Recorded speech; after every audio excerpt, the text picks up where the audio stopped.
बिस्मिल्लाहिर्रहमानिर्रहीम। अस्सलाम वालेकुम। मैं हूं डॉक्टर सलमान खालिद, यूनानी फिजिशियन। आज मैं अपने यूट्यूब चैनल पे एक नया प्रोग्राम पेश करने जा रहा हूं जिसका उन्वान है सेहत आपकी नुस्खे हमारे। हमारे पिछली सीरीज़ जो हमने पेश की थी अपने यूट्यूब चैनल पर, आपकी रसोई आपका दवाखाना, जिसको व्यूवर्स ने बहुत पसंद किया, बहुत अच्छी व्यूज़ मिली उस पर, और उसी से बड़ी हिम्मत अफजाई हुई। और उसके बाद हमारे सीनियर्स का ये हुक्म था और हमारे व्यूवर्स की फरमाइश थी कि इसी तरह के और प्रोग्राम्स आने चाहिए। तो आइए शुरू करते हैं सेहत आपकी नुस्खे हमारे की पहली सीरीज़। और इसमें हम बात करेंगे बारिश के मौसम में होने वाले फंगल इन्फेक्शन, खारिश या खुजली की। बारिश में बेइंतहा फंगल इन्फेक्शन लोगों को हो जाता है, खारिश हो जाती है, यानी खुजली बहुत हो जाती है, जिसकी वजह मौसम में बहुत ज़्यादा मॉइस्चर होता है, माहौल में बहुत ज़्यादा सीलन होती है, जिसकी वजह से ये प्रॉब्लम होती है। अगर हम बात करें फंगल इन्फेक्शन के ट्रीटमेंट की, तो ट्रीटमेंट से पहले हमें बात करना चाहिए इससे बचाव की, क्योंकि prevention is better than cure. तो इससे बचने का जो तरीका है, बारिश के मौसम में फंगल इन्फेक्शन से बचने का तरीका यह है कि जहाँ तक हो सके आपको बारिश के पानी से बचना होगा। और अगर किसी वजह से भीग ही जाते हैं तो भीगे हुए कपड़ों को बहुत ज़्यादा देर तक अपनी बॉडी पर, अपने जिस्म पे नहीं रखना चाहिए। जितनी जल्दी हो सके भीगे हुए कपड़े आप रिमूव कर दें और उसके बाद सूखे कपड़े पहन लें। दूसरी बात जो ख़ास बात है वो ये कि जो टॉवल, बारिश के मौसम में टॉवल का इस्तेमाल, सूखी टॉवल का इस्तेमाल करें।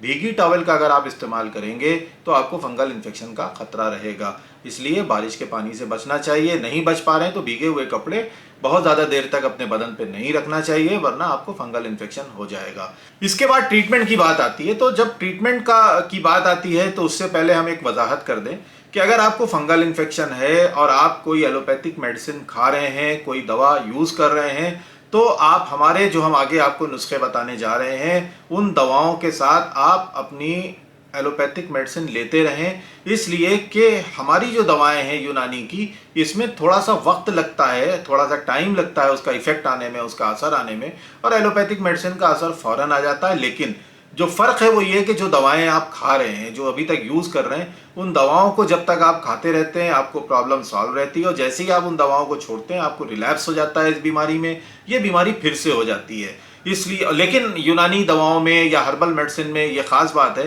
कि एक बार आपको फ़ायदा हो जाएगा तो ये पूरा हमेशा के लिए क्योर हो जाएगी, फिर नहीं होगी। इसलिए वजाहत इस बात की करनी है कि आप एलोपैथिक मेडिसिन खाते रहें, साथ में हमारी दवाओं का इस्तेमाल करें, और उसके बाद धीरे धीरे आप अपनी दवाओं को विड्रा करके इन दवाओं पर आ जाएं और ये 3 से 4 महीने तक खाते रहें, आपको मुकम्मल फ़ायदा हो जाए। सबसे पहली मेडिसिन जो हम आपको लगाने की बता रहे हैं वो आप उसको नोट कर लें। चमेली का तेल आपके पास होगा, ना हो तो मार्केट से ले लें। चमेली का तेल 20 ml, 20 ml चमेली का तेल, और उसमें 20 ड्रॉप नींबू का अर्क, यानी नींबू का रस जो होता है, जिसको नींबू निचोड़ के निकाल लें, 20 ड्रॉप नींबू का रस, 20 ml चमेली का तेल, और उसमें 2 ग्राम आप काफूर मिला लें और इसको आपस में हल करके मिला करके रख लें।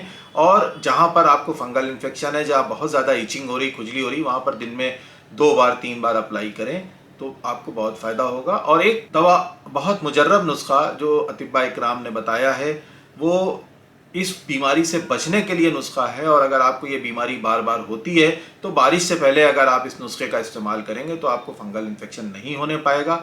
वो ये कि मेहंदी की सूखी पत्ती, सूखी मेहंदी की पत्ती ले लें, उसको पीस लें, और जितनी पत्ती मेहंदी लें उतना ही बेसन यानी चने का आटा ले लें।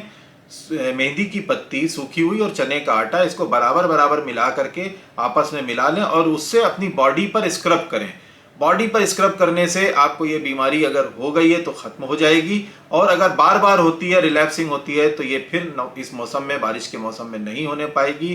ध्यान रखिए, मेहंदी की पत्ती और बेसन, इन दोनों को आपस में मिला करके बराबर मात्रा में और अपनी बॉडी पर स्क्रब करिए, बहुत फ़ायदा होगा। एप्पल सीडर विनेगर यानी एप्पल का सिरका, सेब का सिरका ले लें। इसको 1 चम्मच या 2 चम्मच, ये खाया भी जाता है और लगाया भी जाता है। 1 चम्मच सेब का सिरका या 2 चम्मच यानी 5 ml या 10 ml 1 गिलास पानी में मिला करके सुबह शाम पिएं। और वही सेब का सिरका रुई में ले करके थोड़ा थोड़ा आप दिन में 2 बार जहाँ पर आपको बहुत ज़्यादा इचिंग हो रही है, जहाँ पे रिंग्स बन गए, वहाँ पर इस्तेमाल करें। लेकिन ध्यान रखिएगा, सेब का सिरका बहुत ज़्यादा नहीं लगाया जाता, दिन भर में 1 या 2 बार से ज़्यादा सेब के सिरके का इस्तेमाल मत करें। लेकिन चूंकि सेब के सिरके में हाइड्रोजन पेरोक्साइड होती है, इसलिए वो बहुत फ़ायदा करता है फंगल इन्फेक्शन में। आप एक बार लगा के देखिए, आपको इंशाल्लाह बहुत फ़ायदा होगा। हमारे हकीमों ने, हमारे अतिब्बा इकराम ने किताबों में लिखा है कि दही का बहुत फ़ायदा होता है। दही को अगर ठंडा करके फ्रिज में रख के आप अफेक्टेड एरिया में लगाएंगे तो आपको वक्ती तौर पे जो खुजली हो रही है वो ख़त्म हो जाएगी, जो बहुत ज़्यादा सोजिश हो रही है, इरिटेशन हो रहा है, वो ख़त्म हो जाएगा और इसको जड़ से ख़त्म करने में भी बहुत फ़ायदेमंद होता है। दही का इस्तेमाल लगाने के लिए किया जाता है और उसी के साथ कोकोनट ऑयल, नारियल का तेल, नारियल के तेल का भी बहुत फ़ायदेमंद होता है। अगर वो नारियल का तेल लेकर के आप अफेक्टेड एरिया में दिन में 2 बार लगाएंगे, जहाँ पे खुजली हो रही है उस जगह पर, तो ये बहुत फ़ायदा करेगा। इसी के साथ जो एक बहुत ख़ास दवा है वो है टर्मेरिक यानी हल्दी। आपको मालूम है हल्दी स्किन की बहुत सी बीमारियों में और स्किन केयर के लिए यूज़ किया जाता है टर्मेरिक का। तो टर्मेरिक का अगर आप पेस्ट बना लें, यानी हल्दी के पाउडर का अगर आप पेस्ट बना लें, चाहे तो नारियल के तेल में बना लें या पानी में बना लें और उसका इस्तेमाल करें अफेक्टेड एरिया में, तो आपको बहुत फ़ायदा होगा।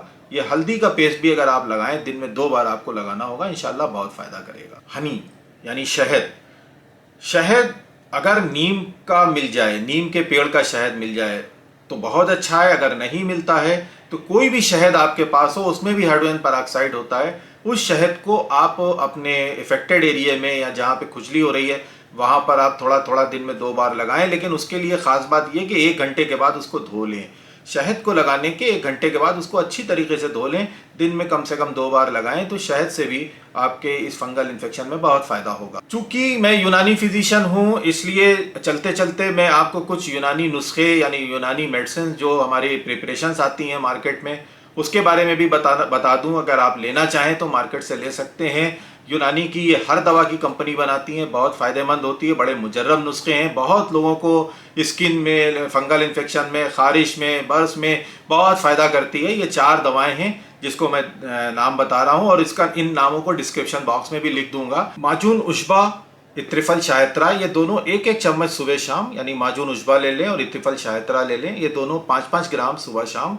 और इसके साथ अर्क मुसफ़्फ़ी खून और शरबतुन्नाब।